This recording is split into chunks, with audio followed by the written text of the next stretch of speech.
Assalamualaikum warahmatullahi wabarakatuh. Pada kesempatan kali ini kita akan membahas tentang kekongruenan dan kesebangunan. Dan pada kesempatan ini kita akan mengkhususkan pembahasan kita pada kekongruenan bangun datar dan kekongruenan dua segitiga. Apa itu kekongruenan? Dua bangun dikatakan kongruen jika memiliki bentuk dan ukuran yang sama. Jadi bentuknya harus sama, ukurannya juga harus sama. Kekongruenan juga memiliki dua syarat, yaitu sisi yang bersesuaian sama panjang dan sudut-sudut yang bersesuaian harus sama besar.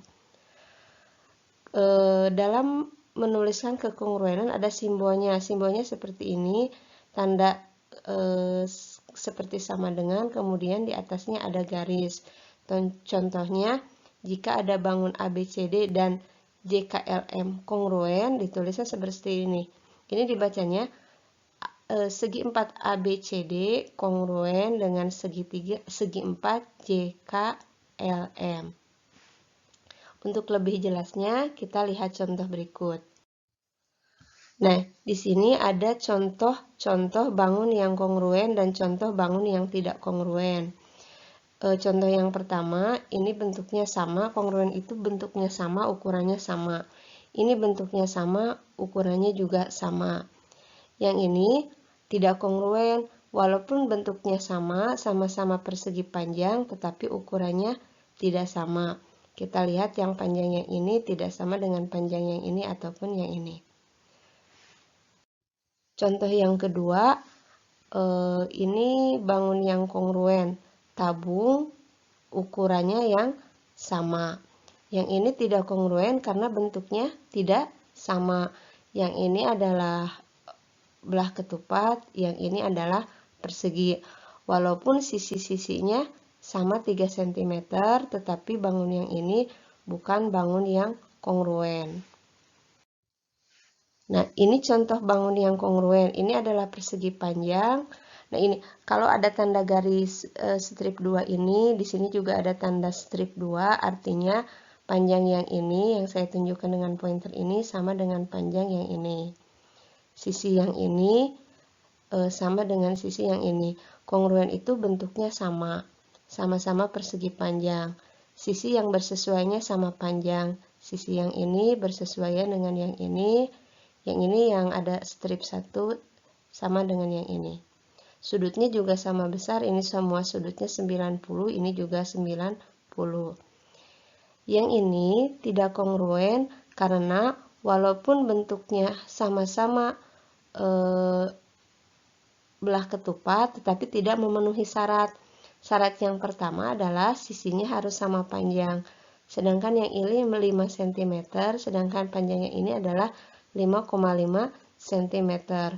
Walaupun syarat yang kedua terpenuhi, sudutnya harus sama besar, ini 50, ini juga 50, tetapi karena tadi panjang sisinya tidak sama, maka bangun ini tidak kongruen.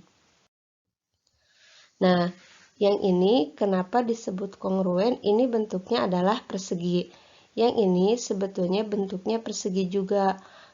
Ini mirip dengan belah ketupat. Sebetulnya ini persegi hasil dari rotasi bangun yang ini. Jadi bangun yang pertama dirotasikan 90 derajat menghasilkan bangun yang kedua. Kekongruenan itu, bangunnya itu bisa didapat dengan proses rotasi atau perputaran dan proses dilatasi atau translasi atau pergeseran. Nah, yang ini tidak kongruen karena bangun yang pertama adalah persegi, bangun yang kedua adalah belah ketupat. Ini bangun ini bukan hasil rotasi karena kita lihat bahwa sudut yang ini 90, kalau yang ini sudutnya tidak sama, ini sama besar sudutnya. Kalau yang ini tidak sama besar. Karenanya bangun yang ini disebut dua bangun yang tidak kongruen.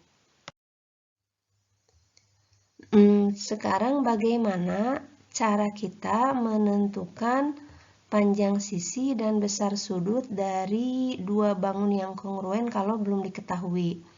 Misalkan panjang sisi AB itu berapa, DC itu berapa, RQ itu berapa, dan PQ itu berapa. Langkah pertama, kita harus menentukan dulu sisi-sisi yang bersesuaian. Yaitu kita lihat di sini bahwa sisi AB yang ini bersesuaian dengan sisi ini, PQ. Taunya dari mana? Kita lihat kalau di sini panjang AB itu diapit oleh sudut yang ini yang ada tanda petik ini 1 dan ini petik 2, berarti di sini juga diapit oleh yang petik 1 dan petik 2. Berarti panjang AB sama dengan panjang PQ yaitu 40 cm. Panjang BC akan bersesuaian dengan panjang ini. Ini tandanya kutip 2 dengan X, berarti panjang RQ yaitu 21 cm. Dan panjang DC akan bersesuaian dengan panjang RS yaitu 16 cm. Dan yang terakhir panjang AD akan bersesuaian dengan panjang SP yaitu 15 cm. Caranya pokoknya kita perhatikan sisi-sisi ini diapit oleh sudut apa. Jadi kita harus perhatikan sudut-sudut ini. Lalu bagaimana cara menentukan besar sudutnya? Kita lihat contoh berikut. Masih yang tadi, soalnya trapesiumnya, kita lihat bahwa besar sudut A adalah 60. Artinya yang di sini adalah 60 derajat. Yang ini berarti sama dengan P. Lihat tandanya. Ini juga 60 derajat. B itu yang ini adalah 40 derajat, berarti sama dengan yang Q. Lihat aja tandanya. Ini tandanya ada 2 garis, ini juga 2 garis. Nah, berarti kita sekarang akan menentukan besar sudut yang D ini, yang R ini. Nah, ini yang ditanyakan dengan yang ini. Kita fokus pada trapesium yang ini saja. Nah, saya ulangi, di sini adalah 40, di sini 60. Cara menentukan besar sudut X ini, kita bisa ini perpanjang dulu ya garis yang ini, RQ ini ke sini. Nah, besar sudut yang dari sini, yang saya tanda ini, akan sama dengan sudut yang ini, yang 40. Ingat pelajaran kelas 7, kalau sudut yang ini, yang saya tandai ini, dengan ini, namanya sehadap. Berarti besar sudut ini adalah 40 derajat. Sedangkan sudut yang ini disebutnya sudut lurus, besarnya adalah 180 derajat.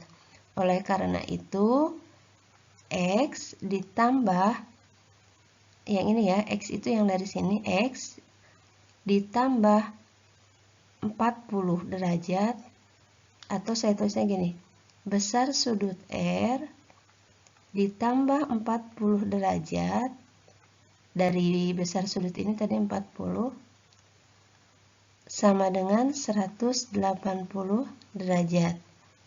Besar sudut R itu atau sudut X ya, besar. Tanda M itu menunjukkan besar. Besar sudut R sama dengan 180 derajat, berapa ditambah 40 sama dengan 180, atau kita cara menghitungnya adalah 180 dikurangi 40 derajat. Maka besar sudut R sama dengan 140 derajat. Yang ini kita lakukan dengan cara yang sama.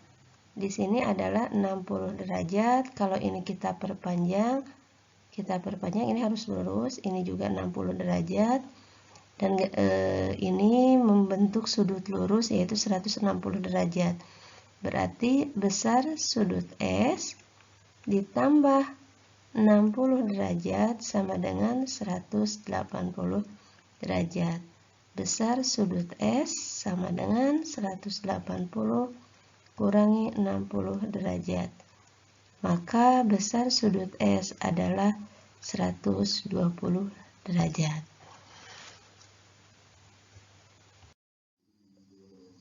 Lalu bagaimana dengan dua segitiga yang kongruen? Pada dasarnya sama seperti tadi bahwa dua bangun itu dikatakan kongruen kalau bentuknya sama, ukurannya sama. Ini kalau bentuknya sama-sama segitiga, apakah ada cara untuk menentukan bahwa segitiga itu kongruen? Kita lihat bahwa ada kekhususan kalau dua segitiga dikatakan kongruen itu kalau memenuhi salah satu kondisi berikut. Yang pertama, jika ketiga pasangan sisi yang bersesuaian sama panjang. Biasanya kriteria ini disebutnya sisi-sisi-sisi. Yang kedua, dua pasang sisi yang bersesuaian sama panjang dan sudut yang diapitnya sama besar. Biasa disebut dengan kriteria sisi-sudut-sisi. Yang ketiga adalah dua pasang sudut yang bersesuaian sama besar dan sisi yang menghubungkan kedua sudut tersebut sama panjang. Biasa disebut dengan kriteria sudut, sisi, sudut. Apa sih Bu kriteria-kriteria itu? Kita lihat contohnya. Perhatikan gambar berikut. Buktikan bahwa segitiga ABC kongruen dengan segitiga EDC. Ini bacanya kongruen ya, seperti yang tadi saya jelaskan. Pertama, kita tentukan dulu sisi yang bersesuaian. Kita lihat, di sini ada tanda petik 1, di sini ada tanda petik 1, artinya panjang BC sama dengan panjang CD. Artinya sisi yang bersesuaian ini sama panjang. Sisi ya, kita tulis sisi. Yang kedua, sudut yang ini, sudut C ini bertolak belakang dengan sudut C yang ini. Sudut C pada segitiga ABC sama besar dengan sudut C pada segitiga DEC. Besar sudut C pada segitiga ABC sama dengan besar sudut C pada segitiga DEC. Artinya di sini sudutnya sama besar. Di sini ada petik 2, di sini juga ada petik 2. Artinya panjang AC sama dengan panjang CE. Maka di sini sisinya sama panjang. Kita simpulkan bahwa kriteria yang memenuhi kekongruenan ini adalah sisi, sudut, sisi. Lihat contoh lainnya. Buktikan bahwa segitiga PQS kongruen dengan segitiga RQS. Sama seperti tadi, kita perhatikan tanda-tandanya. Bahwa panjang PS sama dengan panjang SR atau RS. Panjang PS sama dengan panjang RS. Artinya ini sisinya sama panjang. Segitiga PQS dengan RQS ini punya sebuah sisi yang terbawa ke sana kemari. Jadi panjang QS berapit panjang QS pada segitiga PQS berapit dengan panjang ini S ya. Panjang QS pada segitiga RQS, artinya sisinya sama panjang. Dan yang terakhir adalah panjang PQ sama dengan panjang RQ, artinya sisinya sama panjang. Kita simpulkan bahwa kriteria yang memenuhi kekongruenan ini adalah sisi, sisi, sisi.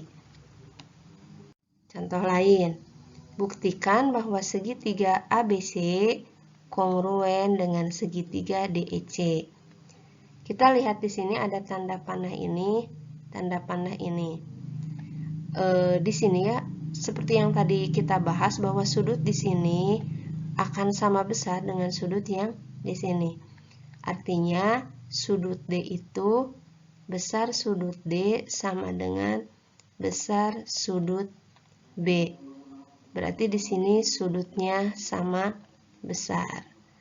Ini panjang ini kita tandanya lihat ada petik panah, ini juga petik panah. Artinya panjang AB panjang DE sama dengan panjang AB. Artinya sisinya sama panjang. Dan yang terakhir adalah sudut A ini akan sama dengan sudut E ini. Terhapus. Saya ulang. Besar sudut E sama dengan besar sudut A. Panjang DE sama dengan panjang AB. Dan besar sudut D sama dengan besar sudut B. Artinya kriteria yang memenuhi kekongruenan ini adalah sudut, sisi, sudut. Sebetulnya sama, tapi cukup dengan ini aja. Terima kasih sudah menyaksikan tayangan ini. Kita belajar bersama, semoga bermanfaat. Jangan lupa like dan subscribe. Wassalamualaikum warahmatullahi wabarakatuh.